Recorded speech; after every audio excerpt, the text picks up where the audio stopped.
Go for it. Oh, yeah. It's 4 pre-rolls.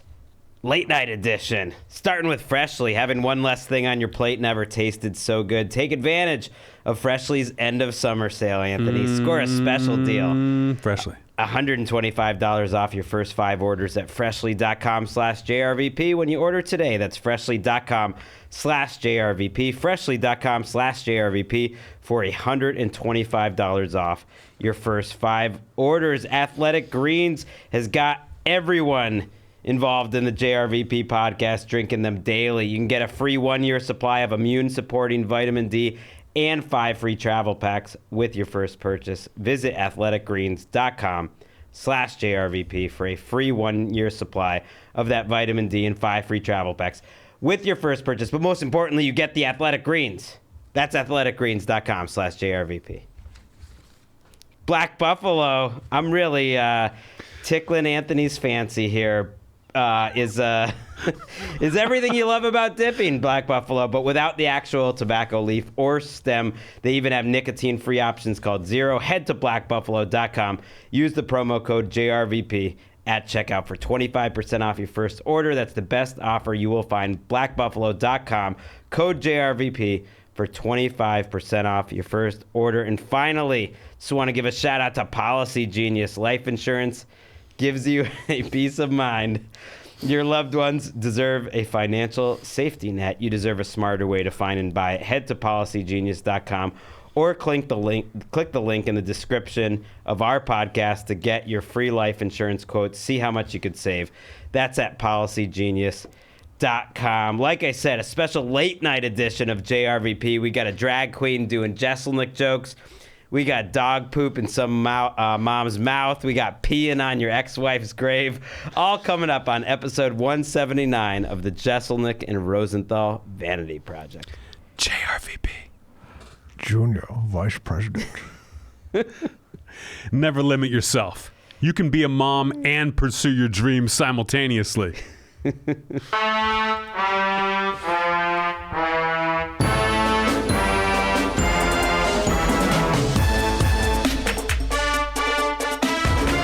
You know, I figure you pick that quote almost like, of course you can. Of course you can. But you don't know what it's like to be a mom. It's hard.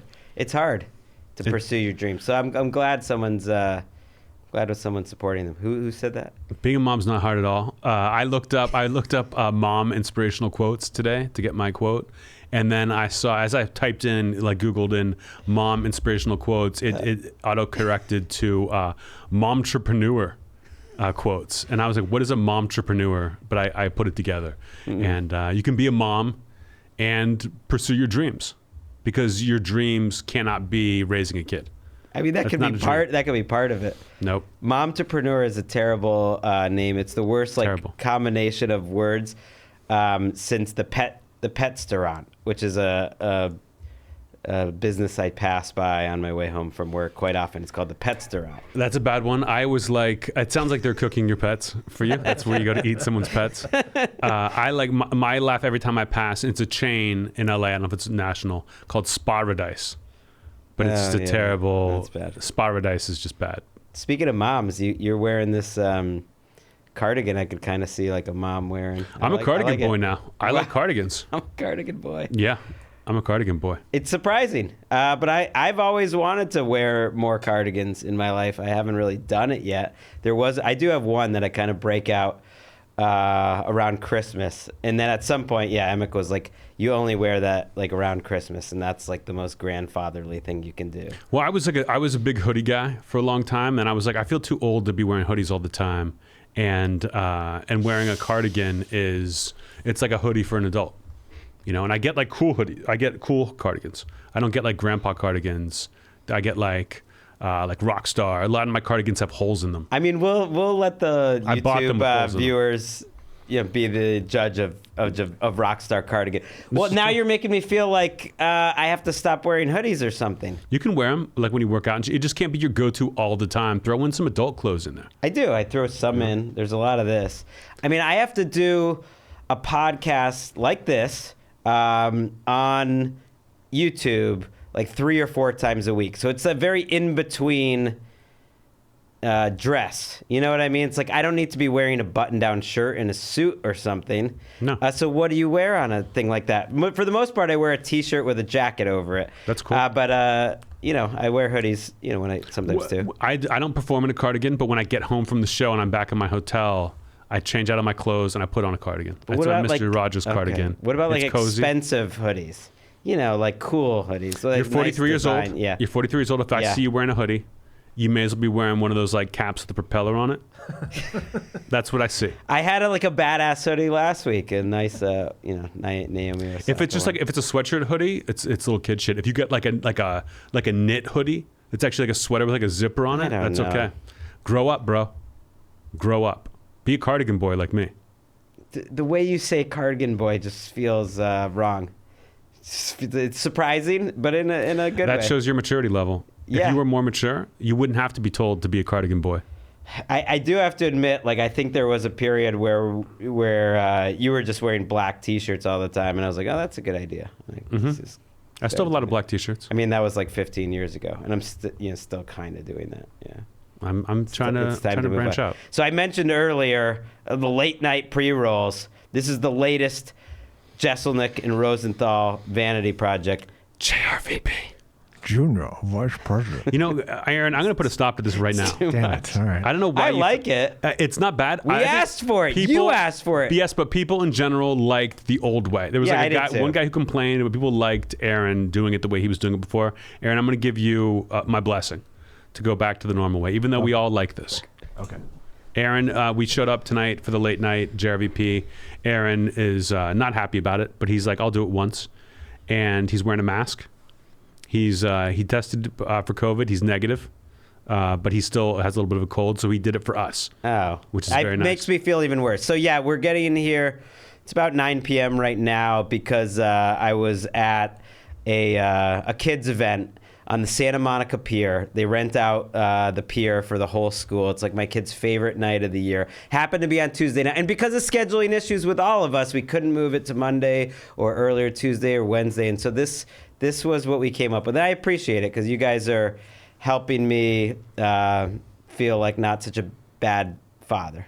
I was just glad I got here early enough that Aaron and I could just talk wild shit on you before you showed up. I mean, this is the problem, though, because I'm at this event and ultimately my kids are kind of unhappy with me because we left a little early, and they knew Ellis, who's done a bunch of these now, it's once a year, and she's in 5th grade, it's her 5th one, is checking her clock, we gotta go in half an hour, and so she's sad, and I'm trying to make up for it by winning them more gifts and winning more prizes, but ultimately they're a little disappointed in me.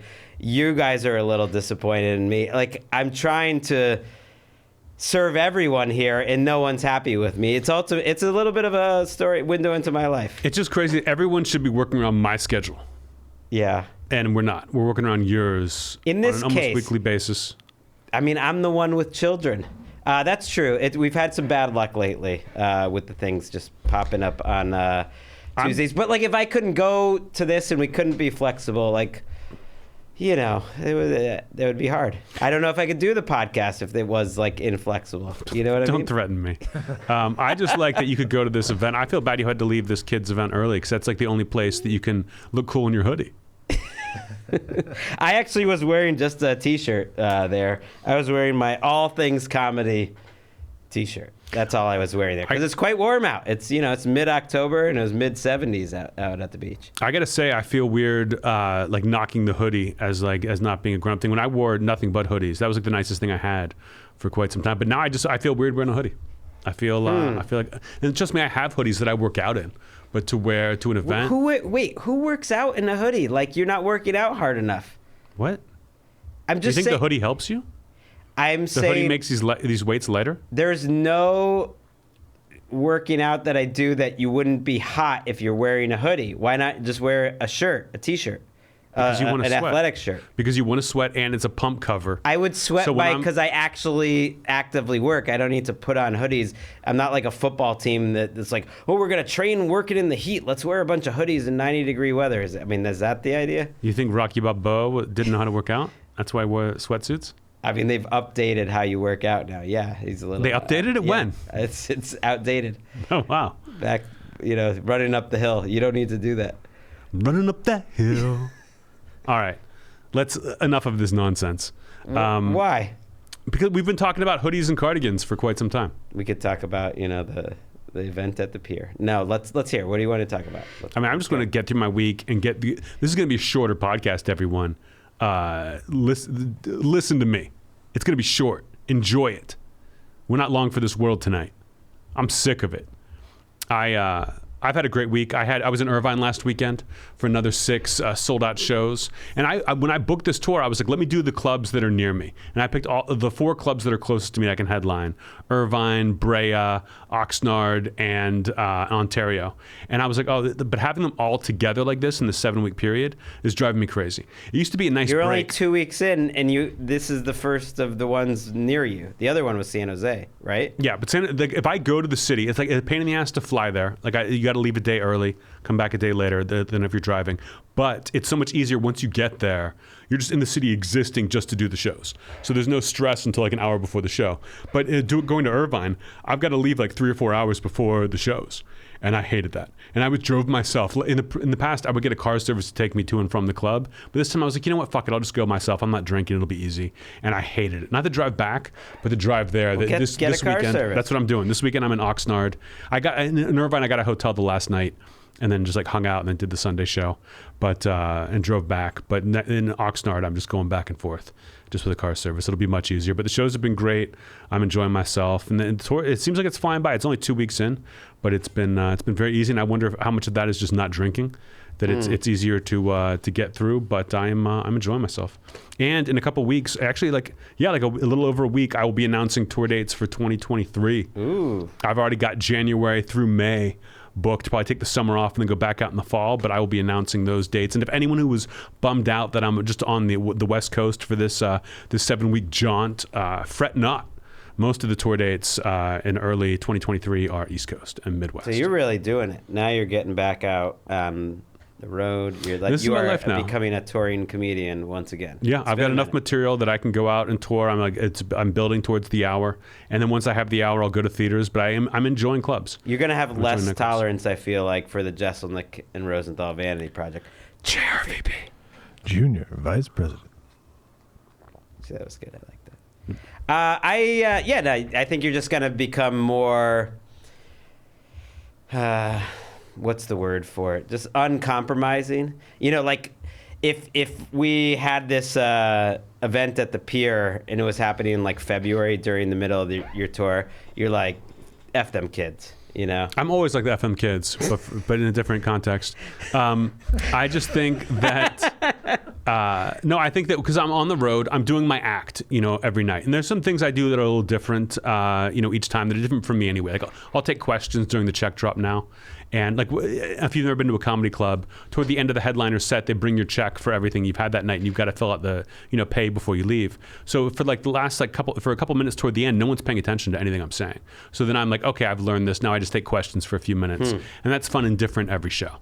But I'm doing the same jokes over and over again. That coming in and doing a podcast on Tuesday, which is always my day off the road, it's not a big deal. So hopefully I'll still enjoy it. We'll see what kind of hoops you're making me jump through. I mean, this was different. I truly do appreciate it, though, because I'm very much feeling the finite amount of time I have left with my children as true children and these things. And I have a job which, has me gone 3 nights a week right now from home. And they're leaving for Christmas because they have to work on Christmas and Thanksgiving and stuff like that. So I don't like missing these things. Yeah, try to be a good dad. I'm just feeling like if pushing the podcast 4 hours makes you a good dad, then it doesn't. Like one more hour, then I would have been like a great dad. But now I was kind of splitting the difference. I did a pretty good job. Aaron, I had to leave before I could put my kid to bed, so you're making me a bad dad. But that's okay. But my fatherhood's more important, right? It's Aaron, like the Jeselnik on the show. Yeah. Aaron, how old's your kid? She'll be 2 in December. Yeah, she won't. Yeah, she doesn't remember shit. She doesn't know what's going on. You know what? Parents don't say, "Oh, I miss it when my kids were 2." No, I'm in the prime years right now, but that's exciting. The Irvine trip. We drove by there. That's my old, Emika's old college town, Irvine. Did you know that? Of course I knew that. When I was like, does she speak English? You're like, she went to school in Irvine. The first time you told me you met a girl in Japan Does she speak and you were filling out the paperwork to make her your bride. Yeah, no problem. Grew up in Irvine, too, until she was 7. Yeah, that's why she loves it so much. I went and saw Smile last night. I went and saw the movie Smile, the horror movie. Really liked parts of it. It's like about mental illness in a way that I enjoyed that kind of through line, but a lot of unearned jump scares, if you will, that scared the shit out of Liz, but did not bother me at all. And I was like, okay, I'm into it. But I liked unearned jump scares. Yeah. Okay. Like it's just like, okay, a jump scare's coming. Here it is. A lot of those that I was never particularly afraid, but I enjoyed the movie overall. And the girl who is the stars in it is Kevin Bacon and Keira Sedgwick's daughter, and she looks exactly like Kevin Bacon and Keira Sedgwick's daughter the whole time. I'm just like, God, she looks so much fucking like both of them. It's nuts. But I enjoyed the movie. But it's not as good as, what did I just see? The sequel to X. What was it called? Have you watched I Pearl? don't know. Pearl, yes. And Pearl's still my favorite horror movie of the year. Have you watched the new Halloween? No, I haven't watched any of the new Halloweens. I don't think I even watched the Rob Zombie ones. I don't think I've even watched the original Halloweens. Like, I never gave a shit about Michael Myers. I'm a Jason Voorhees boy. I like Michael Myers. I want to watch it. I haven't yet though. But when I saw it's directed by David Gordon Green, I was like, oh, I think I would enjoy this. I used to kind of like weird David Gordon Green movies. David Gordon Green's made some dope movies, and he's made some ones that like no. But Your Highness. It's on Peacock. I've been paying for Peacock for no reason for a year and a half. Me too. I got it for MacGruber, and I never watched Peacock. I got it for, I think, Olympic tennis. Women's tennis, by the way, still going strong. Oh, great. Great recommendation. Good to know. I can relax. Actually, I saw it live this weekend. I saw your Instagram stories. We drove down and watched the #1 player in the world, who I'm sure, do you know who the #1 women's player in the world by far is? She's like having one of the best seasons anyone's had in 20 years. There's no way you'll know. So I don't know why I asked you. Steffi Graf. No, but it's kind of up there. Martina Iga Navratilova. Swiatek, and we saw her up close. She was great. Yeah? Were you rooting for her, or were you rooting for the other girl? No, we were rooting for her. And people were there were a few people, because she was going up against an American who was also in the top 10. But there was plenty of just like Iga fans because she's a badass. And they're like, why are all these people rooting for like the Polish woman? That's why women's tennis is flying. You don't have to just be so nationalistic. Just root for who's fun. Yeah. Put the stars and stripes down and just root for the game. The beautiful game of Sorry tennis. to distract you from with women's tennis. I went and saw a Dodgers game. I went and saw a Dodgers playoff game, and I'm sitting there at the game. It's game 2 of the series against the Padres. They won game 1. I watched the game on TV. I'm all excited. And I'm sitting there and I'm thinking, like, I'm wearing my Dodgers hat. I bought a Dodgers hat just for the game. And I'm like, you know what? Why? I live 20 minutes away from the Dodger Stadium. Dodgers are trying to win the World Series every year. This whole time I'm rooting for the Pirates, who don't even try at all, or like barely putting a team on the field. And I love the Pirates. I love Pittsburgh. I love the stadium. But I'm like, maybe I should just embrace the Dodgers. Yes. And be a Dodgers guy. Be a Dodgers boy now. And I'm talking to Liz. Is like, yeah, let's Do be a Dodgers cardigan fan. boy. And I would get a Dodgers cardigan. I mean, this would work. This is the Dodgers blue. I could pull it off. And after the game, we lose the game. Dodgers lose the game. You're literally a celebrity who bought a Dodgers hat on the way to the game, and then now you're saying we. I went to several Dodgers games this year. Against the Pirates, I rooted for the Pirates, but against the Rockies, I rooted for the Dodgers. Dodgers won. But I was like, I'm into it, and I know I'm not just a #1 fan day one, but I'm going to build to that. But we lose that game, and the Dodgers lose every game after that. They're now gone. It was the game where the goose came on the field. We were watching the goose, like laughing, Liz is taking video of the goose on the field, and I guess the goose jinxed us, and Dodgers are out. Maybe you jinxed them. You brought that Pirates mojo. Pirates mojo, maybe. I mean, the Pirates, played pretty well against the Dodgers. I could have brought that mojo, but I want to be a Dodgers fan now. But I think maybe I got to stick with my Pirates. No, I can't do any harm. You can do both. I get into these arguments with people a lot. People are so locked into just like, I have to root for just this one team. First of all, if you have kids and you're living in a new city, you're never going to live in that old city. Let them root for the team in your city. Sure. It's more fun to go to the game. They're on local TV at like the right time. Like why? It just makes no sense. It's the same reason why you can root for the Dodgers. And maybe you won't live and die with them like maybe you would in a Pirates playoff situation. But that's great. It's not quite as emotionally taxing, but it's just fun. They're like team number 2. Why not root for multiple teams? I just think it's funny that the day I decide that I'm going to Yes. to embrace this team as my own, they shit the bed and are going home for the year. It's like our friend Burke. I get into this conversation with him because he quit. He divorced the Patriots to follow Tom Brady to the Bucks, and now he's like, this season he's kind of miserable because Tom Brady's miserable, and Tom Brady blew up his whole life. And I'm talking about him how Belichick's going to break the all-time coaching record, and they're this scrappy team. And he's like, "Oh yeah, I miss that. I wish I could root for." You could root for both. It's totally fine. No one's going to stop you. Nobody roots for the coach. No one gives a shit. Win all the games you want. The team. If you like that team, you like the coach. Sure. I thought Brady played great. Brady played a perfect game this past weekend. It was nice to see the Steelers finally win one. That's right. Yeah. A lot of Steelers. What else did I do this week? That's it. That's all I got for the week. Anything else from you? I mean, nothing. I have plenty, but nothing major. I mean, you already got the women's tennis stuff. The rest is work. I just keep talking. I've done too many podcasts, I think. Too many today. Has this been a weird year for you? And I know you don't talk NFL because one guy on the email said he doesn't like it. I feel like this season there's like 2 good teams and every other team is bad. Like every team is bad. Every team's in the middle. Is and the everyone football talking is about bad. that? Yeah. Well, there's the pass. People just, if a game is really high scoring, everyone says, well, that was a great game. If a game is really low scoring, then everyone's like, this sucks. This game sucks. Football sucks. And the scores, and there's less scoring. It's a lot of like running teams. Football is cyclical sport, and it seems to be cycling a little back into like running and defense. But my bosses will try to fix that because no one likes that. It's bad. That's why I'm glad that hockey is premiered. We got hockey. I mean, going it's on. not bad though. It's great, but I'm a Penguins boy. I feel like I'm reaching the point where I'm. It's too many shows, talking too much. Too much talking. I'm just like. And now it's time for. Did we get any notes? And that was, did we get any notes? Did we get notes? Why? Did we get any notes? Your reaction was bad. I'm gonna give you another chance to redeem yourself. And now it's time for. Did we get any notes? Did we get any notes? Notes. Did we get any notes?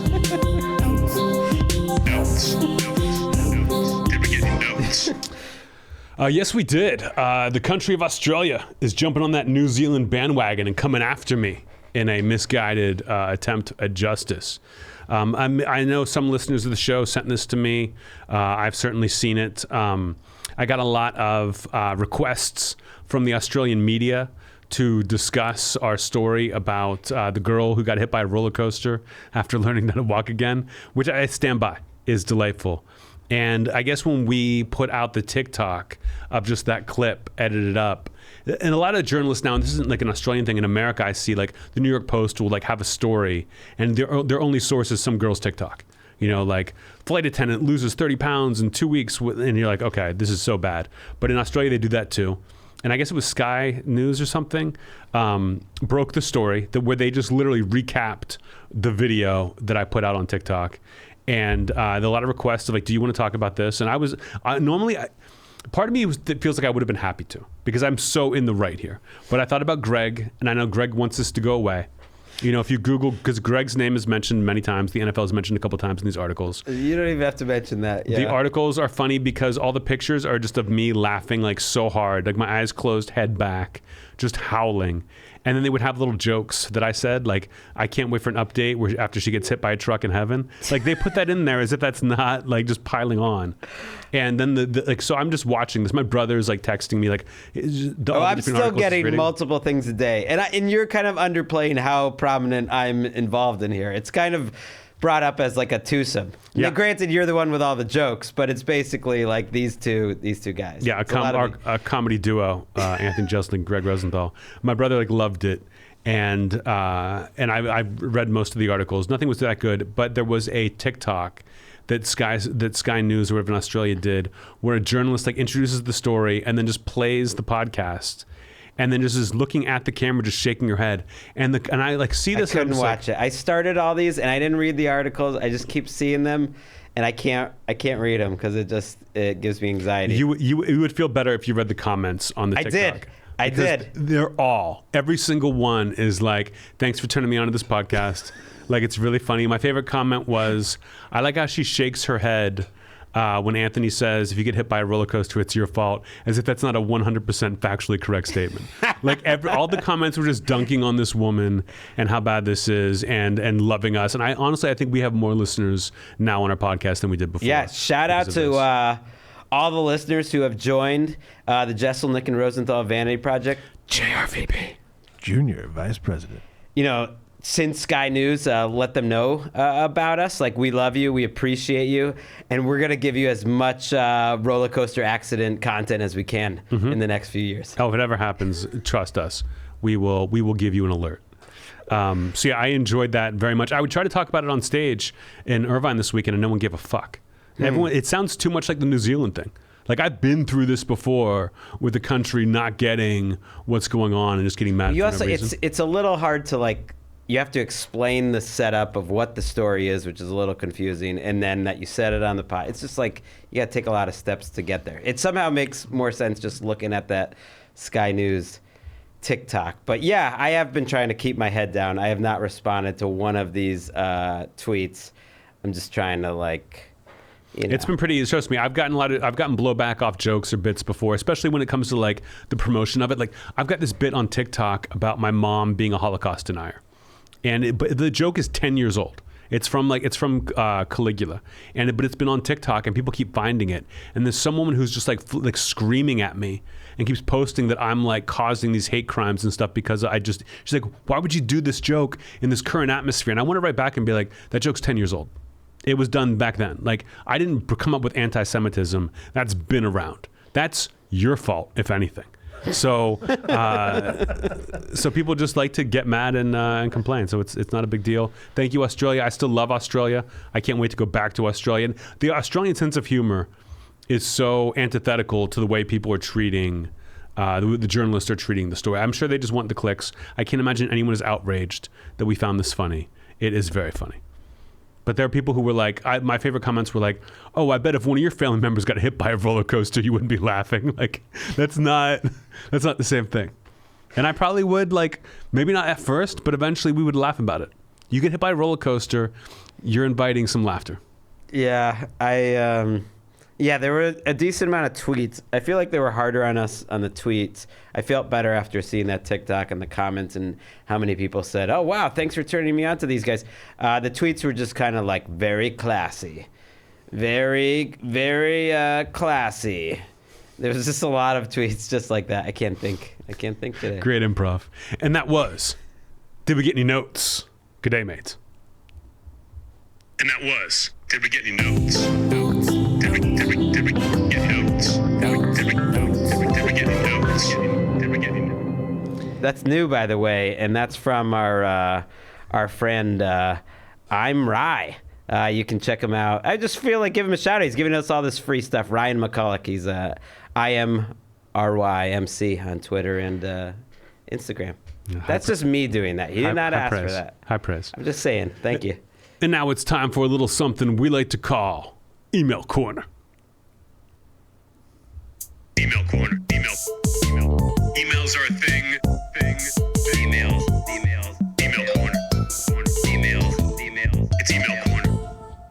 By the way, my mom did kind of give me a note. She did not like the use of the C word last week. She was Who said the C word? Disappointed by it. We both did. You said it, and then I repeated it back. We're talking about what?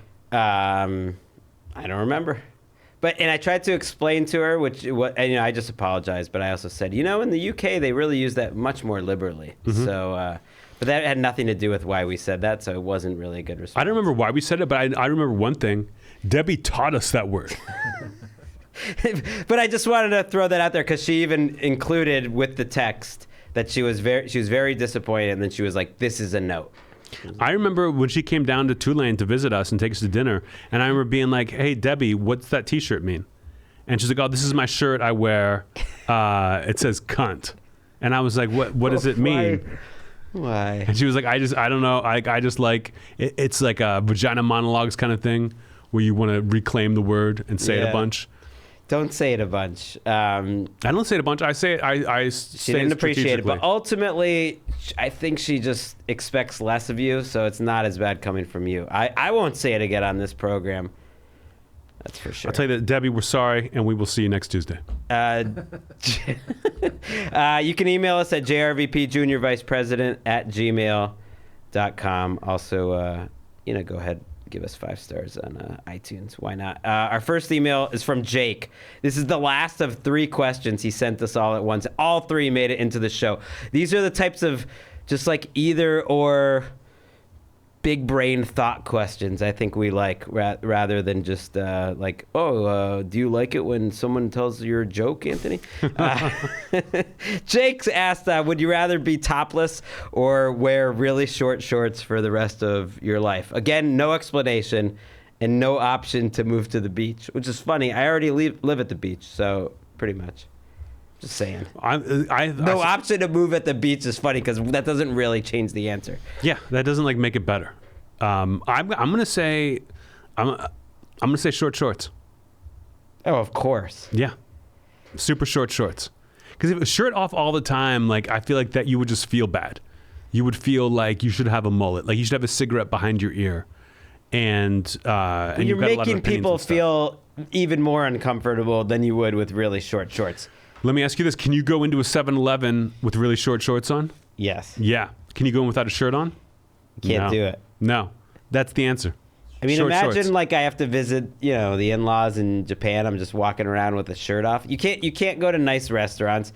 You can't go to any restaurant, really. But you can go to every restaurant with short shorts.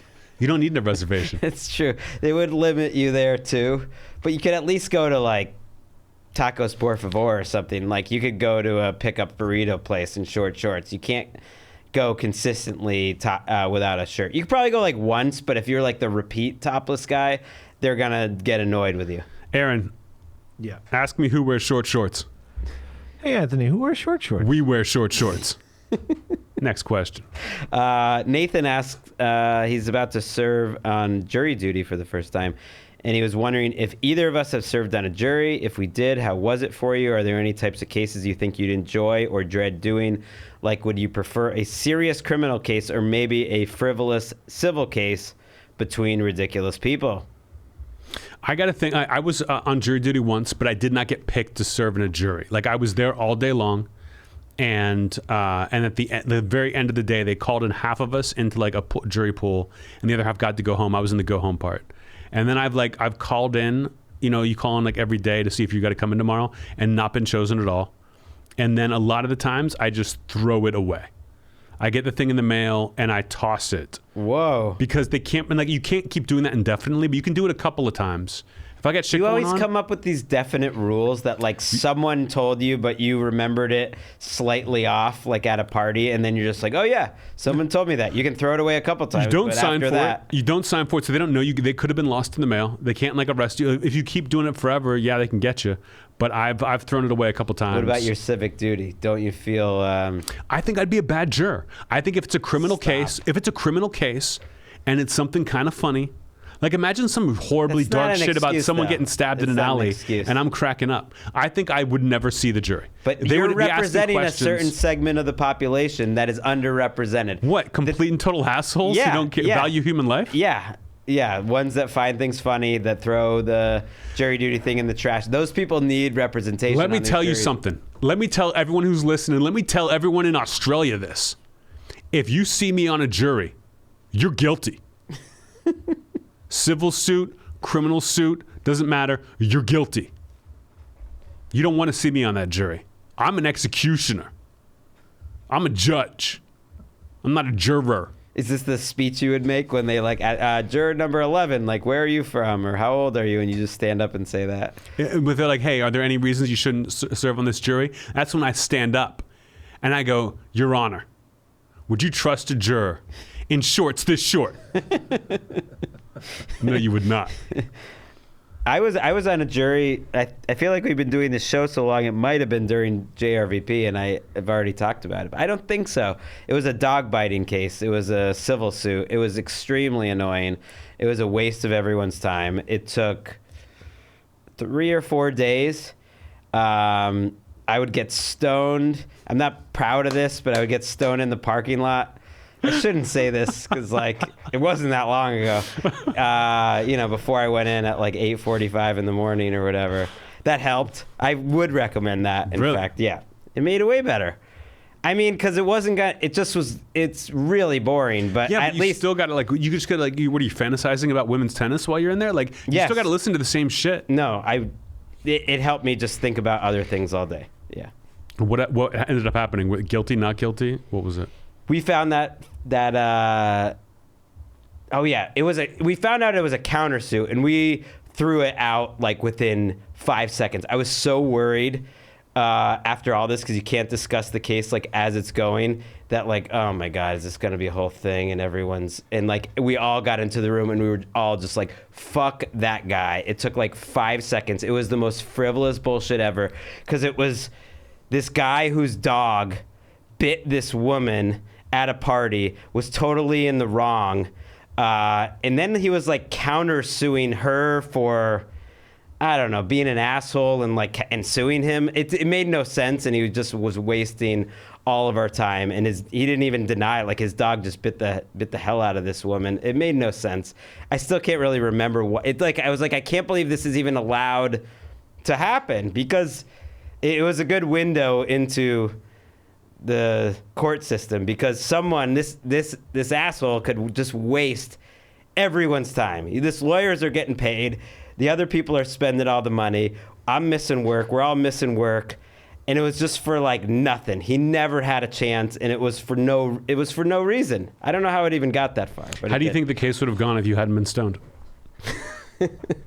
I mean, it would have taken longer, but I do remember the most memorable part about that is we went out, not together, but you would get a lunch hour or so, and I was going to the sandwich shop nearby every day, and Linda Cardellini was there at lunch one day, and I was just like, oh, I love Nice. Linda Cardellini. I just sort of stared at Linda Cardellini. I remember when I went into jury duty, like you get there in the morning, you have to be there by a certain time, and I'm just like white knuckling through this, but this guy walks in, and he may have been a judge, I don't know what he was doing, but he was like, I want to give you the speech I give everyone every morning. He goes, how many of you are judges? And everyone's sitting there. He goes, you should all be raising your hand, because today you're all judges. And I just went like, that made that. Well, when you raised your hand, it was like right in front of the camera, and I just decided to do that too. Good timing. And I just scoffed, and everyone in the room was like, what are we doing here? How did we get in this Pee Wee Playhouse? You know bullshit? what would have made it better? What's that? Weed. You know what? This was a long time ago. I'd be surprised if I hadn't been stoned. Yeah, the part I'm embarrassed about it wasn't that long ago for me. It was maybe like 6 or 7 years ago. But actually, you said I thinking about like women's tennis. No, I was actually doing work. I think I would like get stoned, and then I would like write down my ideas and notes for what I was doing that week at work and stuff, just because I was so bored sitting there. Oh, so you're not just a bad juror, you're a bad employee too? I was trying to get work done while I was stuck on jury duty. All right, the next question. We really made a meal out of that. This was from a doctor, and my wonderful wife, Emika, thought we should note it, because it was from a doctor who really said we should go get tested for a colonoscopy. You're coming up on your age 45, Anthony. I mean, not for I'll be 44 couple of years. in a couple months. But he was saying early detection and removal of precancerous colon polyps.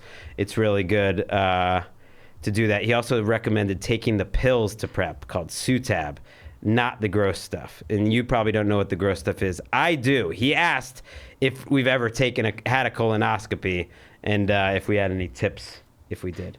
You know, I have not had a colonoscopy. I know it's coming up, and I will be responsible and get it. I have had the finger up the butt, the butt test. I haven't had that. I went to a doctor. It was a new doctor, and a friend recommended him, And so I went and I go, and he just like, it was giving me the normal physical. I think I was trying to get like sleeping pills because I was about to go to Australia on tour. And I was like, I want something to get me through the flight and like take care of everything when I get over there. Like I just felt like I needed pills, and I didn't get them in time. But he ran me through the whole thing and was like, have you had the prostate exam? And I was like, no. And he goes, first time for everything. He was the oldest doctor I've ever seen in my life, and gave me the finger up the butt. And I remember thinking, like, in movies and stuff, it sounds like the worst thing of all time, and it wasn't that bad. It wasn't like this like horrible pain, but afterwards, because the finger is like lubed up, you just feel like greasy. That like I just felt like I just wanted to like go home and just sit on the toilet, not even poop, just like sit there for an hour. I was supposed to go and do a podcast after that, and I called and was like, I'm not doing anything. God. I can't imagine. You're sitting making fun there of me on for stage. making you do the podcast late tonight. I mean, you get one little finger up the butt and you're canceling shows. It's not the finger. It's the lube. It's having a butt full of lube. I was like, this is so gross. This is so gross. Yeah, but it's not the finger exactly that has made me think about like when this is gonna happen plenty of times already, even though it hasn't. It's the awkwardness with the doctor. Not that they're feeling awkward, obviously. They do it all the time, but it's just like not something I've experienced before. I think the colonoscopy would be better because they put you out. You're on a table. But I will say this. They say when you get a colonoscopy, don't eat for like 12 hours before. Fuck that. I'm not making it easy on the doctors. I'm going to eat so much. I might shit myself when they put me under because my colon's going to be full. They won't give you the colonoscopy. I've had a colonoscopy. Overfull. You have? Yes. When? Last year, right after the Super Bowl, so a year and a half ago now. Like right after? 2 days after. Like in the locker room. It was 2 days after. That's how I can remember it was like my off season had just started, and it was Tuesday. I did have a colonoscopy, not because I was getting near that age, but I was getting tested for a few things because I was having internal stomach issues, gastroenterologist or whatever. I was seeing that. So because so I had and I know what he means. He says, don't take the gross stuff, take some pills. I took the gross stuff. You drink this insane stuff, which is gross. And, it's not pleasant, but whatever. It's just drinking some gross stuff. But the disgusting part is it like, it makes you shit explosively. And just awesome. and flushes you out, but just in a way that's like insane. Like you just can't really. I will never experience that again, except for with that, I guess. Yeah, I don't need to take that stuff. Push the poop around. You didn't go to. But I think they test you. I don't think they'll give it to you unless you've cleaned your whole system out. What's the test? I don't know. They stick a finger up your butt. You're not ready. I don't know. Maybe they don't test you. Maybe they just trust you. Well, I guess it's honor system, but you have to take it enough where at the end you're like shitting out clear liquid, I think is what it is, basically. Like Stephen Wright had a joke that it's not shit. It's like you're just like it's just like a stream. It's like a fountain stream exploding. It's still shit. Stephen Wright had water, a joke. though. It's water. Stephen Wright had a joke. Shut the fuck up. Stephen Wright had a joke that he had. So it's like colored brown. He had a crush on his dental hygienist. So before his dental appointment, he would sit in the waiting room and eat an entire box of Oreo cookies, so that she had to spend extra time on him. I want to do that for a colonoscopy. I want to have like shit smeared down my legs that they have to like get through to get there. Like I want to like my underwear is like sagging when they put me under. But I will get the colonoscopy. Everyone get the colonoscopy. It's not unpleasant though. By the way. Yeah, it sounds great. Do you now have to? Okay, the prep for it is totally unpleasant. Going to the doctor and getting it was nothing. You just lie on a table, and then you're out, and then you wake up, and it feels like 15 seconds had passed, and it's over. But it doesn't hurt. No, not even in the least. At least it didn't. For me, it was nothing. And the crazy thing is, like, they found absolutely nothing. There was no, they did a couple different tests. I did the one, and not to get too dark. Well, it's not dark, but I think it was just stress from Chris dying. It was right when he died. And for like the 2 or 3 weeks before that, like my system went insane, and I already have some like stomach issues, internal issues, but it like went, to the worst it's ever been in my entire life. And I think it was just because it was like my body reacting to my stress and everything going on with him dying. So like you don't have any polyps, you're just Jewish. I think that's pretty much it. So do you not do how long? That's my interpretation of it, because then after the fact I was like, oh yeah, he died that week. Like it kind of made sense, I guess. It didn't at the time. It didn't occur to me. What is it about me starting to talk? Yeah, that makes you jump in. It's especially like you're when waiting. I'm tired. Especially when I'm tired. When do you get to wait? Like I've got to go at 45 and get my colonoscopy. Now, do you get to wait longer? How often do you get them? Now that you already had it. I don't know. That's a good question. Do I get some time off? I should probably just get it anyways. Do it every day, bro. I don't know what it is. I really do have a problem with cutting people off. You can cut other people off, just not me. I'm the big dog. Aaron, who's the big dog? I believe it's you. Who's the little dog? Sorry, it's Gregg. That's right. Yeah, that's fine. The problem is, like, I do it with everyone. That's not the problem. And then the problem is you do it with me. You can do it with everyone. That's okay. You're the little dog. Little dog's got a yap. But when little dog's around the big dog, there's a hierarchy. But then I'm around my whole family, and we're all doing it to each other, and I'm just thinking, God, you are all so annoying. And then I think about myself, what I must sound like. The last question is from a man named Ash, or a woman. Yeah, it is a guy. He asks, we've gotten to a successful point in our careers. How much luck do you think is involved versus concrete actions you take? What are a few times you got lucky? I don't know. What did they say? The luck is preparation and what? There's a saying. It's like luck is preparation meets opportunity. I forget what it is. It's like if you're ready, it seems like luck, but it's actually like you've been working for this opportunity. The opportunities come and go. That I think things of like timing of like I wanted to write on a late night show that was starting out. I wanted like Jimmy Fallon. I just happened to be in a place where I was actually able to get a writing job and like not too big, not too small to get it when Jimmy Fallon was starting. So I don't know if that was luck, but it kind of was. It wasn't anything that I really did. But I would have gotten something else if that hadn't come up. So I truly believe in just always being ready. Like people are like, oh, do your jokes come to you or do you sit and write? And it's like, I do both. If I sit and write and I'm trying to write jokes all the time, then when I'm just out walking around, things will come to me because I've been putting that work in. If I didn't put the work in trying to write out the jokes, then nothing would ever come to me. You know what I mean? Yeah, I think you've absolutely had to be ready for all these opportunities. I think there's some luck involved, like just using stand-up, for instance, and like the level that some comedians get to versus others. But do you think that like if you're a great comedian who works really hard at it and gets after it and does all the right things for a long time, if they're truly great, that they're going to achieve like a certain level of success, like a decent level of success? Or do you think you still need some luck? I think you still need some luck. And luck could be just like living in the right city or, like being in the right scene, getting noticed, getting seen, and maybe I'm saying bad in luck. LA. I feel like if you don't go to LA or New York, ultimately you're not fully trying. No, I mean, yeah, kind of. I mean, now with the internet, you can be anywhere, but you're not in the mix with like the best of the best the way you are in New York or LA. But I remember like I was talking to this very funny female Asian comic who opened for me in like Edmonton, somewhere in Canada years ago, and she was really funny. She was like, "Yeah, like my career's kind of fucked," and I'm like, "What do you mean?" She was young, and she's like, "Well, Ali Wong blew up." So it's like everyone's just going to compare me to Ali Wong. That like there's only room for like one Asian girl and she's it. That I think for some people that can be an issue. Where you're like, oh, I want to be this, but there's someone who looks a lot like me and acts like me who got there first. So maybe that's bad luck, but I don't see it as luck really. It's just be ready when your shot comes. Everyone gets an opportunity. How ready are you when it comes? And do you make the bad decision to take an opportunity you probably shouldn't yet?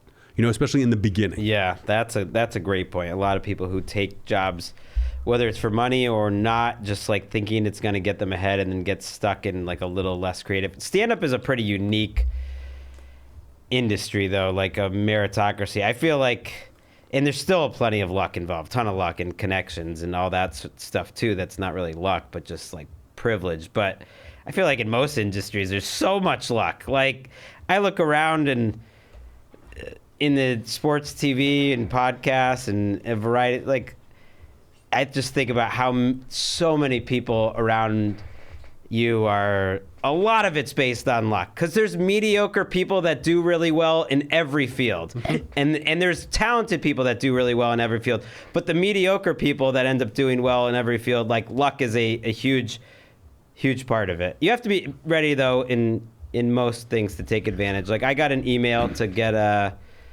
this job at Roto World back in the day, and that was totally luck. Just my friend saw this job advertisement, and that definitely like kickstarted my career. I'd like to think I would do something interesting if that hadn't happened.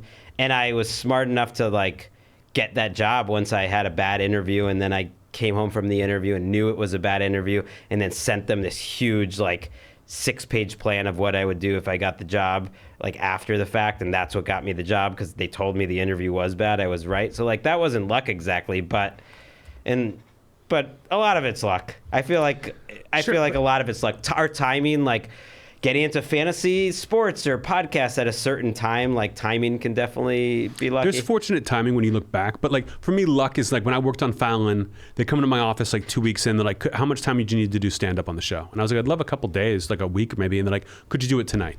We have a segment that's running short. We'll give you 4 minutes to do stand up. And like, because of that, which was kind of like, I'm just sitting there. They come in because something's short. I got to be the first stand up on Late Night with Jimmy Fallon. Does that mean anything? No. Did I get any other opportunity because I was the first stand up on that show? No. It was something fun to say for a little while, but it didn't really affect my career. I think luck didn't get me to where I am today, but it got me, things here or there. I think it's part of it. Yeah. I think it's part of it. Especially when you're not sure what you're going to do in life. Like, for me, luck was a bigger part of it, because I think I got helped along the way at the beginning, a kickstart. I was lucky that NBC bought the company I was working for that almost went out of business, Roto World, back in the day. Like, they were paying our Christmas checks on their credit cards because they were like out of money, and like a year later NBC bought us, and that got us more opportunities. Yeah, I don't hope for good luck in my career, but I worry about bad luck. You know what I mean? There is bad luck for sure that you can never control, but who gives a shit? I know, I'm feeling lucky right now. I'm trying to ride this wave, ride the Jesseltron straight to the stars.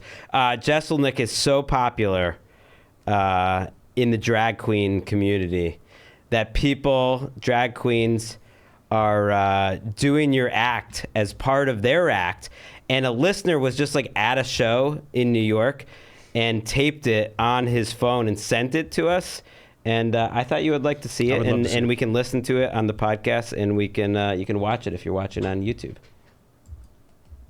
Why this is so great. You ever do this? You ever drop a baby? Have you ever dropped a baby? You ever drop a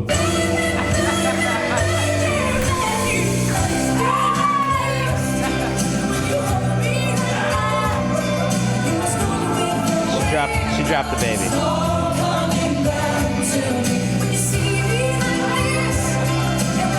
She kicked the baby too. That's I support it. My joke is your joke, drag queens. Enjoy it. How does that feel to see your joke repurposed in that way? It's very surreal. She's mouthing it. It was very surreal even for me to watch. But the audience reaction to that is the audience reaction I've seen at every drag show I've ever been to. Like, oh yeah, yep. Like that's it. Well, I liked when she dropped the baby, and then she dramatically kicked the baby too. So that was fun. I don't know if she is correct if they wanted they there. Oh, yeah, that's right. But listen, drag queen community, my material is your material. Have at it. I also wanted to show you, just a listener sent in some very handsome anti-pickleball brigade shirts that I thought were cool. And I don't know, maybe we could add this to the merch. Just a guy who makes merch as part of his job made some anti-pickleball JRVP shirts. I hope you really have fun. What's that quote?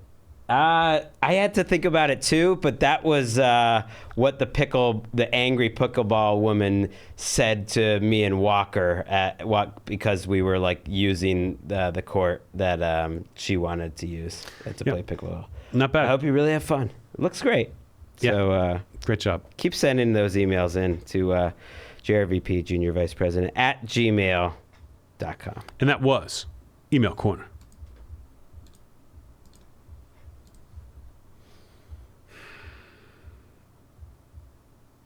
Why don't you interrupt me? And that was Email Corner.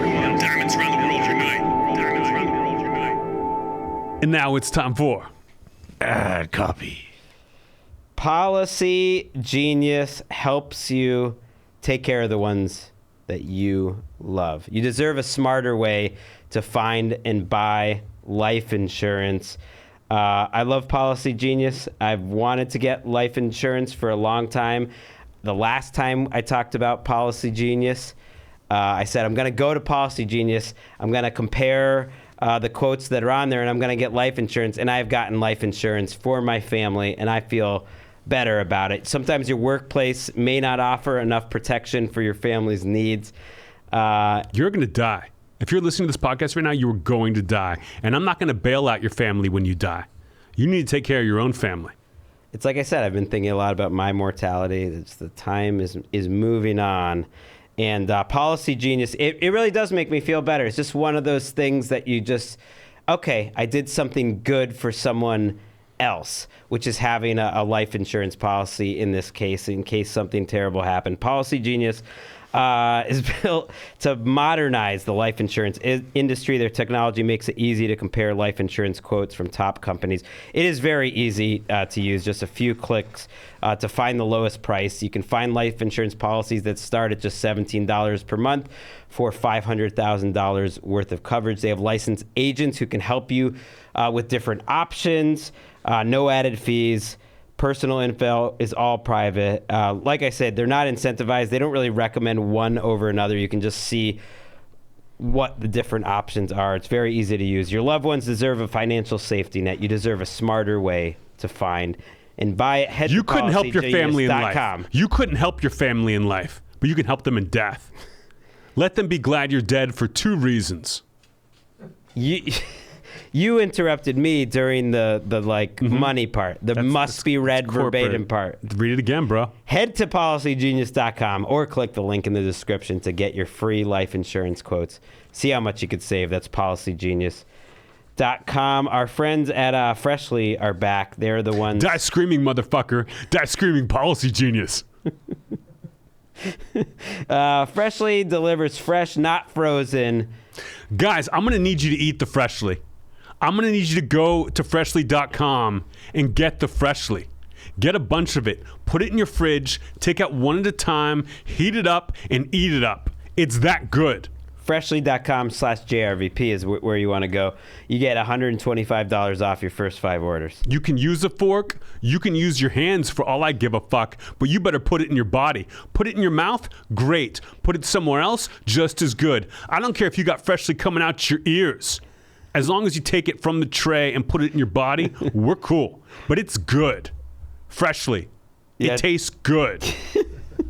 Choose from their signature collection. You can check that out on the website, all the different options. Or the gluten-free, dairy-free, plant-based, carb-smart, calorie-conscious menus. They basically got options for anything that you would like. Always perfectly portioned. Having one less thing on your plate never tasted so good. You can take advantage of Freshly's end of summer sale. We're in the fall now. This will be your last time to score the special deal. $125 off your first 5 orders at freshly.com/JRVP.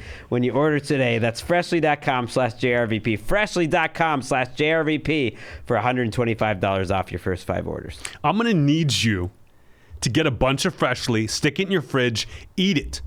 Eat it for the next month or so, okay? Leading up into the holidays. Get your system clean. Get your health in order. That way in the holidays, you can cheat a little bit. You can get out of your comfort zone a little. You can eat the cookies, and it's not so bad because you got a Freshly base. I'm going to need you to do this. And that was Ad copy. Let's get to headlines.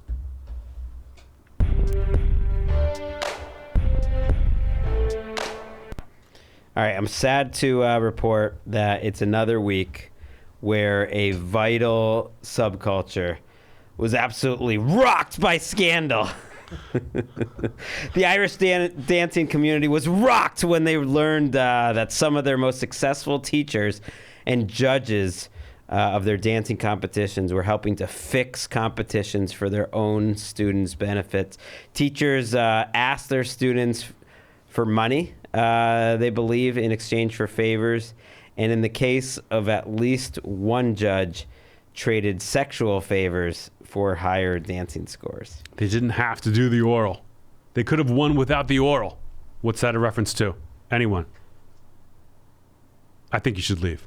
That was the world's best baby competition. Yeah, that's right. He didn't have to do the oral. Listen, Irish dancing, I love the Irish. I love the Irish people. Your dancing is all the same. You only have the one dance. It's the river dance. Michael Flatley is the same as someone who just started doing it. They are all the same. I would think I can't believe they're competitions. You don't think it's a skill that you would have to learn to be like Michael Flatley? And no, he's doing the same dance as everyone else. Maybe he's like tapping harder. Maybe he's getting those knees up higher. Maybe, but they all dance the same. Someone pretending to do river dance is the exact same as someone doing river dance. You could. That's why you wanted to do this story. No. I do like that angle. I mean, that is like an angle that like Colin Cowherd or Stephen A. Smith would be proud of. Look, if you give me a headline with the word "rocked" in it, I'm picking it every time and I'm putting it up front. The people getting rocked out there, and no other podcasts are covering it. It's just a JRVP. It's just the Jeselnik and Rosenthal Vanity Project. JRVP. Junior Vice President. Who are getting in the gutter and letting you know that people are getting rocked. All the industries around this country are getting rocked right now. And I want to know what the politicians are going to do about it. We got these midterms coming up. What's their solution? Listen, if you're a kid and you're river dancing, okay? You're in the river dancing competition, and your mom gives the oral to get you a high score, your mom is not doing it for the score. You know what I'm saying? Your mom's got some issues where she needs to fill a hole inside herself. I don't think sexually. anyone was saying the moms were doing it. You think the dad's boning judges? You think dad's giving oral? No, I think the kids are getting involved. It's like high school students. It might be dark. I thought you were saying coaches were giving oral to the judges. No. You're saying students? Oh, well, no. I think the judges are the teachers, and they were helping out like the contestants, and I think the contestants were students. If you're a judge of one of these contests, take whatever you can get. Any kind of bribe you can get, it doesn't matter. It's a coin flip between which river dancer was river dancing the riverist. It almost feels like unnecessary, though, because when you're like an Irish dancing judge, like the pussy's just flowing. It's just... the pussy train's rolling in every time. I'm just saying, like when you show up and they're like, "Oh yeah, that's Judge Driscoll." You can tell who the judges are. People like you run that country. You can tell run Ireland. You can tell who the river dancing judges are because they look so relaxed. They're relaxed and like a little sweaty. You're like, okay, clearly you've been judging river dancing. So what happened? What's the fallout here? Sorry, Mom. Again, what is the fallout here? Who cares? There's no money on the line. It's not like the fishing thing where people are losing money on this. What's the grand prize? No, there are. Dance? People win money. People win scholarships. There's a whole federation, like the CLRG, that are taking this very serious. Although they seem to come down a little more on the leak. So that's always a bad sign. Like they released a statement. All complaints to this organization are treated on a confidential basis, pending investigation, possible disciplinary action. It's unfortunate that someone has chosen to break that confidentiality, which may deter complaints in relation to future allegations of wrongdoing. Whenever like the organization just starts complaining about the leaker, it's like you know things are messed up. It's like that Warriors Draymond Green fight, and everyone was just mad at the people who leaked the video. Mm-hmm. But it's like that's kind of beside the point. Yeah, but teams have issues. They report it. You don't need to see the I'm just video. saying the leakers are beside the point to these judges who are taking scandals. They're just a little worried because their entire organization is crumbling. How could you go to an Irish dancing thing now? Okay, that's true.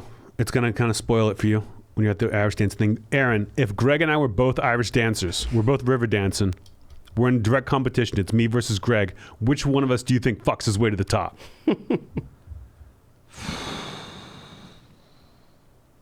probably Gregg. Ooh. Little dog. You think so? You're saying that Gregg needs to fuck his way to the top more. That I would rely on more like natural talent and charisma, and Gregg would know he doesn't have that. That he can't compete with me. Story. And he's got to go give the oral to the judge. The little dog humps the leg. Is all I'm saying. Okay. They had a funny story in it though, where like the newspaper contacted one of the teachers who, vehemently denied having done anything.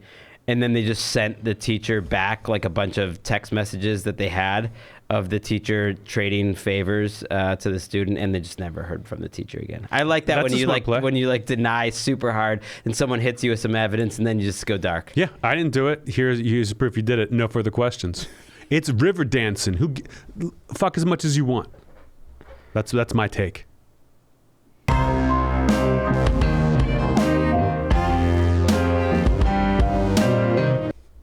It's my favorite little interstitial song we got. I gotta get some new ones. Succession. What's a way to get on the show?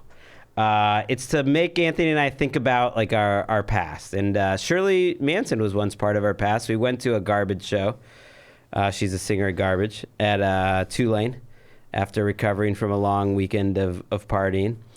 And we enjoyed her performance. Mm-hmm. It was kind of a tough night. But we never had the pleasure of having her shit on our cereal. Would have done it. I would be down, yeah. But that is a thing that Shirley Manson has done. She said recently she took a crap on the cereal of a cheating boyfriend, and she's not ashamed. So why is she telling the story? Like, does Garbage have a new album coming out? Is she doing a solo project, or was she just chit-chatting and dropped this gem? Yeah, she was answering questions from fans. There was something coming out related to Garbage. Either it was a new tour or a book or something. And I guess this was an old story that they had brought back up, but it was like a classic story that she had once said in an interview when she was touring when she was really young that she was something she was like deeply ashamed of that she did when she was 18. And then they asked her about it again. And she was like, oh, yeah, that was just when I took a shit on my cheating boyfriend's cereal. And now looking back, like, I'm not ashamed at all. I was ashamed then, but I'm proud of it. No, I used to work with a girl who told me a story where she would sometimes wet the bed. She would either wet the bed or like get up and like just be blackout drunk and like pee somewhere, like squat and pee. And one night she went out with her boyfriend partying and then went to sleep at his place, and he broke up with her right before they went to bed. They were wasted and they got in a fight and broke up. And she woke up the next morning and just got and like left and took her stuff and left.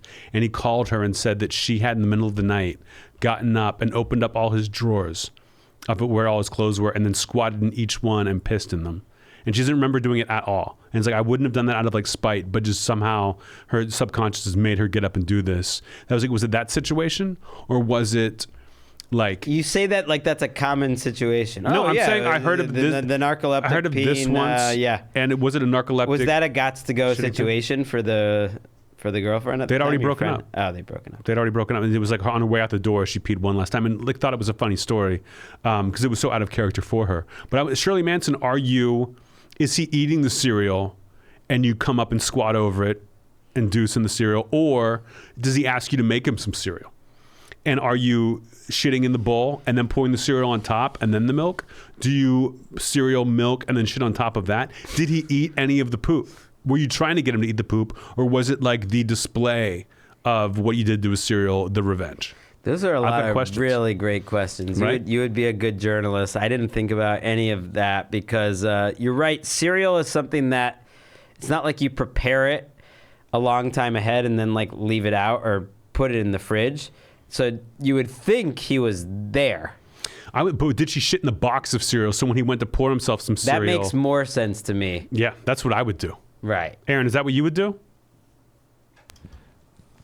Give me those options again.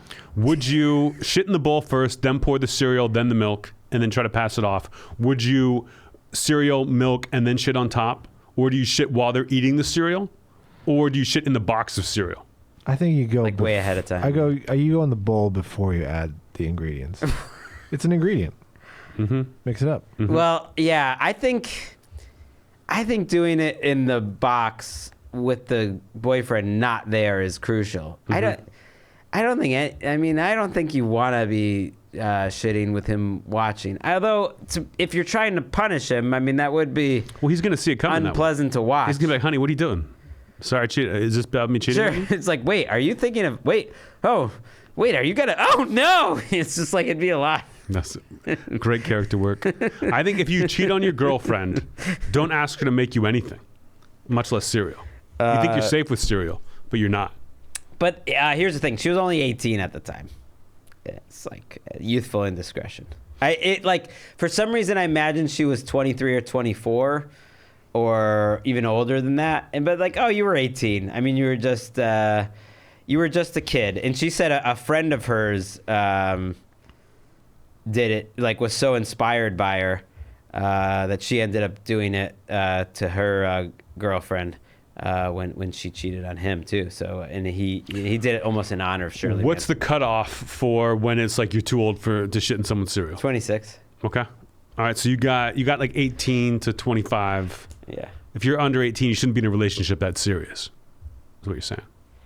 I think adding, shitting on different food products is a fun thing to sort of add to a youthful relationship. It's always got to be at the end. It's got to be at the end. You don't do that in the beginning. I can't. I think you could start there. I'm sorry. I got a pretty high tolerance for these kind of things. I'm so sick of talking about defecation and like bodily fluids. Okay. Let's move on. And now it's time for Ad copy. Black Buffalo.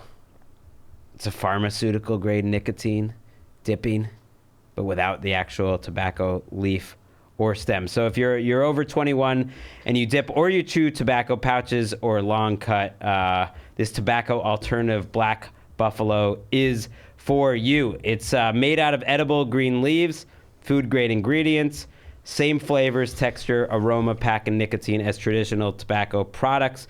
They got all the different flavors: wintergreen, mint, peach, straight. I always get confused about the straight, and then Anthony's like, straight, yeah, that's a flavor of dipping. That's a thing. It's good. It's my go-to. Really? I haven't done it in a long time, but that straight was. What does it taste like? I forget what it's like. I don't know. It's not like it's Aaron. Do you know how to describe the flavor of straight No clue. tobacco? It's kind of like, how do you describe the flavor of soda? It's just like, unless you have it, you don't know. But you can find out if you go to blackbuffalo.com. It's available in long cut and pouches. And if you want to get rid of your nicotine habit, you can also try their nicotine-free option called Zero. They have a subscription option, so you can just set how much you want the Black Buffalo products sent to you. They also make it in small batch. They're made in limited quantities, small batch runs, so you can count on the best quality. The product looks good. The packaging looks cool. It's 2022. If you're 21 years old, it's time to get with Black Buffalo. Stop with the traditional tobacco or those white portion things. It's everything you love about dipping without the actual tobacco leaf or stem. Head to blackbuffalo.com. Use the promo code JRVP at checkout for 25% off your first order. That's the best offer you will find. You have to use the code JRVP for 25% off your first order. One last time, that's promo code JRVP for 25% off your first order. Get a grip. Put it in your lip. Warning, this product contains nicotine. Nicotine is an addictive chemical. Mm. You know what else is a little addictive in the mornings? Tastes great. Athletic Greens. I've jumped in. Emika's in. I'm up to my nipples in this shit. I love it. Every morning. Every morning, 10 ounces of water. Put in, if I'm on the road, I got the packets. I got packets coming out of my ears. I love the packets. They sent us so many boxes and month-long subscribe. I'm a subscriber too. We've paid for it, but then they sent us a bunch, and now we have the packets. We have so much. I've got the little cookie jar they send you with a screw on top you keep in your fridge. Yeah. So I've got the nice scoop, not the plastic one. They give you one when you subscribe. It's great. I felt my gut health changing for the better. I've been doing it, I think, for a month now, and it's like you know how sometimes you're laying on the couch and you feel bloated, like your stomach is just bulging out. You keep drinking Athletic Greens, your gut health goes down. You're not feeling gassy. You're not feeling full in there when you're just hanging out. You look thinner. You're the same weight, but you look thinner because your belly's not bulging. Athletic Greens, snap into it. That's Slim Jims. 10 ounces of water. Shake it up. It's like what? Yeah, it's all in one. And yeah, now that we got all this extra product, I'm drinking it every day. Before I was like trying not to take all of her supply, I just had it sometimes. I wasn't doing it the right way, making it a daily habit. And now I am. I like the taste. It's cheaper than getting all these different supplements yourself, of course. It's like a ton of different vitamins all in one. And you don't have to wait after you drink it. I've had things in the morning where it's like wait an hour before you have coffee. Like, no. Athletic Greens, like 10, 15 minutes. It's the best. I drink it in the morning, take my dog for a walk, get a coffee on the walk, drink that coffee. I'm ready to poop. It's best on an empty stomach. So it's time to reclaim your health, arm your immune system with convenient daily nutrition. 1 scoop in a cup of water every day. That's it. No need for a million different pills and supplements to look out for your health. Athletic Greens will give you a free 1-year supply of immune-supporting vitamin D, 5 free travel packs with your first purchase. All you have to do is visit athleticgreens.com/JRVP. Again, that's athleticgreens.com/JRVP. Take ownership over your health and pick up the ultimate daily nutritional insurance.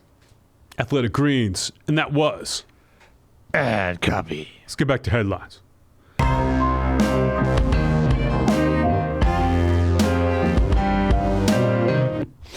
I'm still feeling a little sick after that last story about Shirley Manson shitting in her boyfriend's cereal. Like, just the idea of like maybe like it getting in your mouth, like eating, like you're trying to eat Life cereal and you get something like kind of just poopy in there and it's poop. It's let's move on.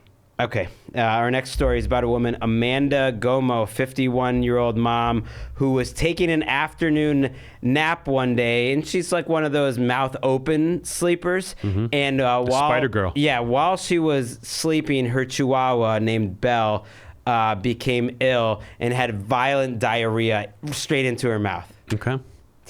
And she just got up and called the press? Why is this a story? Just so we can like continue the poop on your face, trend line of this show. Anthony does like a theme. So you're gonna have to get used to it. I think it was a story because she was in the hospital. Yeah, she went to that's why it's a story. I was like setting you up. She went to the hospital. Yeah, it's not a story. She was there for 3 days. She got a little poop in her mouth. Okay, but you had to go to the hospital because of poop in your mouth. And like, how are you that sound a sleeper? I guarantee prescription drugs are involved. Not saying that's bad. Ooh. Not saying it's bad. Some people need it to sleep. But if you're not waking up when your chihuahua shits in your mouth, you sleep too much. Well, she did wake up. She didn't clean it up fast. It was just like got up to run some errands. There's some holes in this story. Your prescription drug thing was a good one. The other big hole here is that she took the time to take a picture of what her mouth looked like after the dog shut it. And it's one of the most disgusting things I've ever seen. You can check it out on YouTube if you're into that. She said that like her son was using the bathroom at the time that it happened, so she couldn't go straight to the bathroom, so she had time to take this picture. And the fact that she volunteered all this information to the press in this article, where they probably didn't ask, was just like the sign of that she's like making up too much in this story. Yeah, that she's embarrassed. I believe that it's shit because she really was in the hospital, and they said like she had an infection that came from the poop. That's why she had to stay there. Was like she got infected by the poop's But did the something. picture come after the hospital? Like, was she like, okay, I need a picture for this? Because her eyes are prominent in the picture. She wanted her face. Like, if she took a picture of just like a close-up of like, look at the shit, here's lips, there's obviously shit there. I mean, there's shit all over her mouth. What do you want? She wants you to know that's her. She wants her 15 minutes, and she's getting it because her dog's shit in her mouth. So your theory is that she got home from the hospital and then either had the dog poop in her mouth again, probably not, or staged a fake photo where she smeared, I don't know what that sort of what that would have been on her face. I think the dog shit in her mouth, or maybe the dog shit on a pillow. That you can get pink eye from like a dog like pooping on your pillow or farting on your pillow. Like, she got sick. Like, it could have been from this, and she was like, okay, let me get my 15. And that could have been root beer on her face for all the fuck we know. It was just some brown whatever. Here's her quote. I was having my afternoon nap with Belle, like I always do, when I suddenly felt something squirt in my mouth. I rushed to the bathroom, and my son was in the shower. So before I washed it out, I had a time to take a quick snap. Bullshit. You've seen your son naked plenty. He's your son. You see your son naked all the time. I'm just saying, unless maybe it could be locked. But that's like, I'm going to break into the... Yeah. I'm going to go outside and pour a fucking hose on my mouth. There's dog shit in my mouth. Listen, someone's taking a shower. You can disturb them. Right. If you got shit on your mouth. Get out. Yeah. I got to jump in here real fast and clean the shit off my face. Naked son. You see your son naked all the time. I guess that's a dumb thing to say, because there will be a point. I've reached it where I can't just, walk into... the bathroom when my child is in there. I hope I never get there with your family. I hope I always feel comfortable just walking right in, cleaning shit off my face. What if that was my thing where I would smear shit on my face and walk in you won't believe what happened to me. Gotta run in the bathroom with your kids. That's poor planning. You did that last week too, Anthony. I don't know why this keeps happening to me. Who's in the bathroom right now? I'll find out. But why is it so clumpy? It's just gross. It's sticking off your beard. It sounds like it's been there for days. What's going on? Get rid of your dog. This doesn't look like a woman who's frantic to get rid of what's on her face. No. She looks like she's starting the Me Too movement. Yeah. You know what I mean? She's like, time's up. What? Like, she looks serious. Like, I'm not going to... Look what happened to me. I'm the victim here. Clean off your face. She didn't even try to wipe it off. She didn't even try to wipe it off with her hand. There's little tiny chunks there. It is pretty gross. What are you, Shirley Manson's boyfriend? Get your shit together. Get your dog shit together. Yeah, it's also a picture. I guess that would be what he would look like if he had those honey bunches of shit or whatever he ate. And ate it real fast with one of those electric spoons. Frosted mini poops. I don't know. You could come up with some cereals here. Just have fun riffing, bro. Hey, we're just regular old comedians here at the Jimmy Fallon show. Not going to beat Frosted Mini Poops, I'll tell you that. I mean, Count Chocula's right there. Oh, That's true. There you go. Poopberry. Paramedics prescribed her painkillers. So she got cramps, really bad stomach cramps after it was in her mouth, and then told her to drink lots of water to flush out any infection. And then the cramps spread all over her body. She got cramps in her leg and her... I don't know. She looks like a picture of health. I can't believe she'd have any cramps. Yeah, she was... You could have avoided all of this if you just looked at your son naked. She said they sent an ambulance a second time because she got so dehydrated from being sick and having diarrhea that my kidneys had shriveled to half their size. I'm starting to not believe any of this. Yeah. If Rummy pooped in my mouth, I would poop right back in his mouth. And then we just sit there and die. It seems sad. Not when you have legs. Last headline. All right, we're done with the poop. Let's move on. What's our next headline? Our last headline is about a man with a taste for urination in the morning. He was an ex-husband who gets up in the morning every day, brings his new wife in the car, and between the time of 6:14 and 6:18 a.m. goes to his ex-wife's grave and pisses on it. And she's in a graveyard. She's in a graveyard. She's not they didn't bury her in the backyard. Yes. Some family I was plot. like, yes, she's dead. She's underground. But yeah, it was a public cemetery. A public cemetery. He goes every morning with his new wife.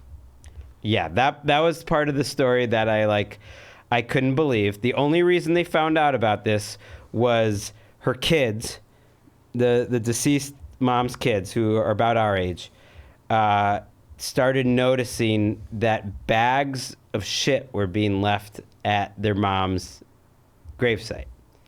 And they were like, what is happening? They just thought it was one time they took it away. Bags of shit, like dog a shit? bag, a bag of shit. They didn't know doggy bag thing? Yeah, they didn't know if it was human shit or dog shit, and they just took it away one time. And then they noticed, the next week, there was a bag of shit there again. And they told the cemetery manager about it. And the cemetery manager was like, I don't know. It was it's a pretty small operation. They asked for permission to set up, a camera to watch it. And they were like, okay, you can do it if you set it up yourself. So they set up the camera, and what they found was that every morning at the exact same time, her ex-husband, the deceased ex-husband, would come and piss on the grave. And occasionally, I guess he would leave a bag of shit. But they said it was insane because it was between 6:14 and 6:18 every morning. They actually went out and watched him do it live, which seems like a little masochistic. They said they were crying watching him do this. It's like a little much. Him and his he brought his sister out so that his sister would believe it, and they said they watched it and they were crying. And I'm just thinking, man, like whatever this ex-husband was trying to get out of it, he's getting it. He's getting it. He's getting that revenge. Yeah, solution found. I think it's great. I would hope, like, what would make the story funnier, because it's very funny that he brings his new wife. That is the most funny thing about it. I can't believe the new wife is like, yeah, we'll go again this morning. They like every day. You don't think she wants to sleep in once? Right. That was the son's quote. He said, like, I can't get my wife to go out to dinner for me with me. But this guy gets it was a TikTok story, so he did a TikTok. But this guy gets his wife to go along with him to desecrate my mom's remains every morning. First of all, you're not desecrating your mom's remains. Peeing on the grave, it's not great. You're desecrating the grave, maybe, but not the remains. Although I would support, she's dead. What would be very funny is if she died while they were still married. I'm assuming that they got divorced and then she died and he was like, I hate you so much. But if he was a widow and he was just like, I gotta prove myself to my new wife. I gotta let her know that she's my number one by going number one on my old wife. Every morning, once a year. Okay, no one's gonna get mad at you for that. Every day, bro, it's a numbers game. I gotta think that they go somewhere every morning, and this just happens to be on the way, and it's part of the tradition of their morning. It's like, Ben Affleck goes to Dunkin' Donuts. This guy, sure, but every morning he has to get up, walk past the bathroom, and be like, I'm gonna hold it. I've got to hold it. That's a good point. I've got to get up. I've got to get ready, drink my coffee, get my wife up, get in the car, and drive over to my ex-wife's grave. That is commitment. Like, I want to hear from this guy. Like, maybe you're under arrest. Maybe you're not. Let's hear your story. The craziest thing about this, and I should have asked Aaron to have this picture ready too, but I'm just going to flip my camera around to show you, because they actually have the picture of the guy I have seen that. Pissing on the grave. And he's exactly how you would expect like a late 60s guy who hates his ex-wife to look, with like a big beer belly and a trucker hat and some long white beard. I love it. I think he's won. What are the repercussions for this man? Nothing. Nothing. Exactly. Nothing. You get free beer when you go to the bar. He says he's gone to the cops. The son's gone to the cops 3 times, and they're just like, meh. She was a bitch. Come on, man. I see his point. I mean, I don't think they know him or her or anything, but they're just like, this doesn't really rise to the level of something we're going to get Has he stopped in. Now that the kids were like, hey, stop doing this? Yeah, I think that got him to stop. The funniest quote was, he said, I was shaking while I was hiding. My sister was crying. I was so sick. I was so angry. It's like, why were you hiding? Just stop him. Confront him. Yeah, what's he going to do? What's he going to do? You're 25 years younger, and you're like filled with rage. Understandably, don't even let him whip it out. Stop him before he's peeing. Like, I was crying with rage as I'm hiding in the bushes. Like, no wonder he doesn't like this family. He has no respect for them. They don't stand up for themselves. Imagine watching someone urinate and just crying. You can't take your eyes off him urinating. You're just like weeping. You're wrong. I'm team dad all the way. And I'd love to hear from everyone. I want to hear from the dad, and I want to hear from the new wife. He said he left the ex-husband left his mom when she was pregnant, and didn't help raise their kids either. And he also was mad. He said he could have been out there peeing for the last 5 years and we would have never know it. We only found out because of the feces. So like, I guess if the guy did never want to get caught, the poop bag was a step too far. He got greedy. He could have been pissing there forever, making his new wife watch him, but he got greedy. And now it's time for choo-choo recommendation station. Gregg. I do love your choo-choo, Aaron. I mean, I love it all, but it makes me happy. I'm gonna recommend. It's sort of like a 2-part thing. I'm really recommending an episode of the podcast called Our Struggle. You've already recommended this podcast I know. before. So it's a Now an 2-parter. episode. It's just a specific episode with Joshua Cohen on. Joshua Cohen won the Pulitzer Prize for his book, The Netanyahus. I'm also recommending that book. So you're starting to scroll through your phone. That's rude. The Netanyahus was interesting. So this won either the Pulitzer or the National Book Award, and we don't have the internet working right now. And so I forget which one it was last year. And so I checked it out. And the idea of it was it's like almost a fictionalized version of a little story of when Benjamin Netanyahu, the Israeli prime minister. It won the Pulitzer for fiction. The Pulitzer, thank you.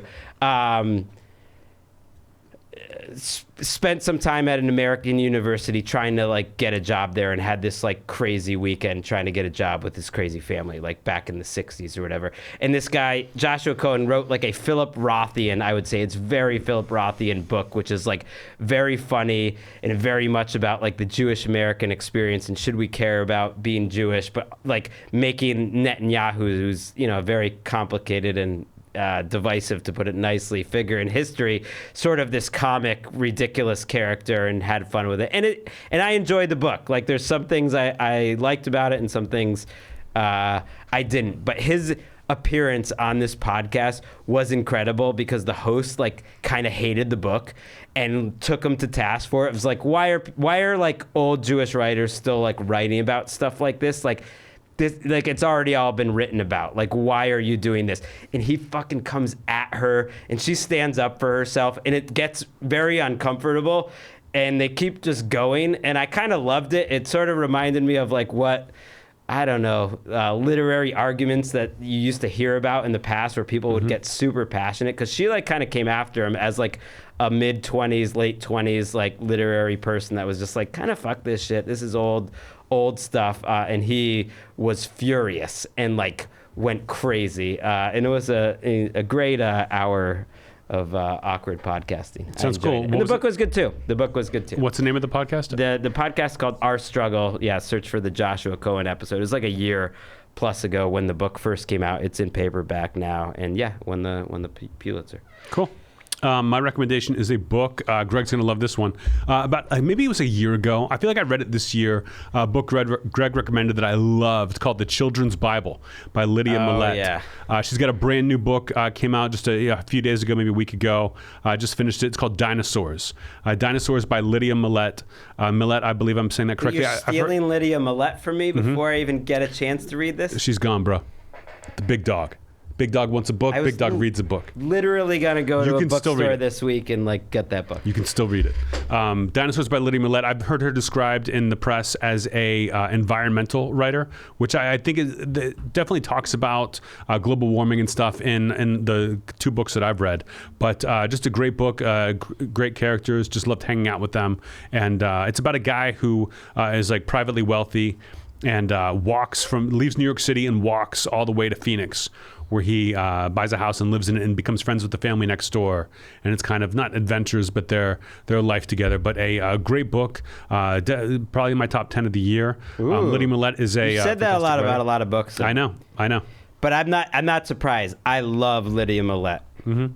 Like, I'm going to go back and read a lot of her books. I've already started. I've now read 3 of her books. I read Sweet Lamb of Heaven, which I liked, and a short story book, which I'm forgetting the name of, which I liked even more, about like being a real estate agent in LA. It's a quick read. With the recommendation station, we get in this pattern where we recommend something great, like a children's Bible, and then we got to read Dinosaurs when it comes up. Like Samantha Schwaben, who wrote Little Eyes, has a new one coming out. Actually, just came out today that I can't wait to read, a short story collection. So you get into the recommendations. You got to keep following these authors. We follow some greats. I know, but I'm not reading as much during the NFL season. I'm finding it hard to like get inspired or watch new stuff. And I was counting on Millette. I was like, okay, that's gonna be a winner. I'm gonna read that, and I still will. And have a recommendation nice and fresh. But you'll read it in 2 days. It literally came out 6 days ago. You're just like on fire reading. No one can read this much. Our listeners can't read this much. I read this much. You do. I'm impressed. There was like a season of JRVP actually where I was reading a ton, and you were just kind of not reading that much for like about a 6-month period. Mm-hmm. But that season's over. Jeselnik is fucking going hard now. I like books. And that was Choo-choo. Recommendation Station. Debbie, get us out of here, you. Whoa, Nelly Furtado. That's a spicy meatball. Is that okay, Gregg? I love you, Debbie. I would never call you that.